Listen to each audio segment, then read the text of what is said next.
So ayan guys, pipila tayo sa isang sikat na hot-star dito sa Taiwan. Ang napakalaking chicken at pinipilahan. Titikman natin guys. Talagang ang haba ng pila niyan. At maghihintay ka talaga sa sobrang dami ng pumipila. Oh. So yan, kita nyo kung anong number ko.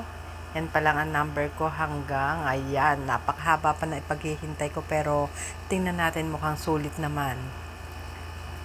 Sarami ng pumipila. O, ayan na.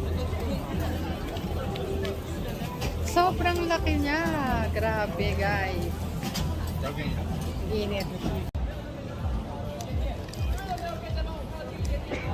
Lapit pa na agad. Init. Sarap nga, Daddy. Sarap.